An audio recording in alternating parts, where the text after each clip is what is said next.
গভীৰ সংকটত অসমৰ চাহ উদ্যোগ 200 বছৰৰ ইতিহাস গঢ়কা অসমৰ চাহ আজি সংকটৰ গৰাহত বিদেশৰ পৰা আমদানিকৃত সস্তীয়া চাহ আৰু টি বৰ্ডে জাপি দিয়া নতুন নিৰ্দেশনাই মৃত্যুমুখলৈ ঠেলি দিছে অসমৰ চাহ উদ্যোগক হুৰাহুৰে কমিছে কেঁচা চাহপাতৰ দাম প্ৰতি কেজি কেঁচা চাহপাতৰ দাম 40 টকাৰ পৰা কমি আহি পালেগৈ 11 টকা কেঁচা চাহপাতৰ মূল্য হ্ৰাস পোৱাৰ বাবে এতিয়া মূৰে কপালে হাত দিবলগীয়া হৈছে ক্ষুদ্ৰ চাহ খেতিয়কসকলে বটলিভ চাহ ফেক্টৰীৰ ময়মতালিৰ বাবে এতিয়া চাহ খেতিয়কে ভুগিছে দুৰ্ভোগ।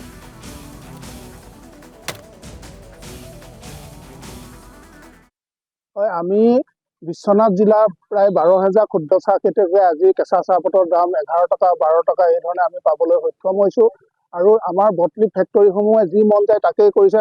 কেঁচা চাহপাতৰ দাম নিৰ্ণয় কৰাৰ আগতে ফেক্টৰী মালিকসকলে আমাৰ আয়ুক্তৰ লগত স্মল টি গ্ৰোৱাৰ্ছৰ লগত টি বৰ্ডৰ ডেভেলপমেণ্ট অফিচাৰ বা এছিষ্টেণ্ট ডাইৰেক্টৰ টি বৰ্ডৰ লগত আলোচনা কৰি দামটো তেখেতলোকে ফিক্স কৰিব লাগে, কিন্তু এতিয়া বৰ্তমান দেখা পাইছোঁ তেখেতলোকে যি মন যায় তাকেই কৰিছে, তেখেতলোকে কাৰো লগত আলোচনা নকৰে।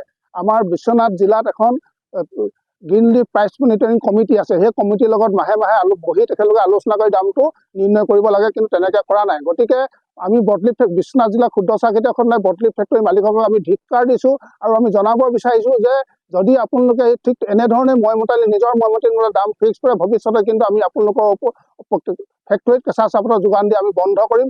আমি আয়ুক্ত মহোদয়ক আমি 3 দিনৰ সময় দিছোঁ শনিবাৰলৈকে। শনিবাৰৰ ভিতৰত যদি আমাৰ বিশ্বনাথ জিলা ক্ষুদ্ৰ চাহ খেতিয়কৰ কথা কিবা নাভাবে তেতিয়াহ'লে সোমবাৰৰ পৰা আমি বৃহৎ প্ৰতিবাদী কাৰ্যসূচী গ্ৰহণ কৰিম।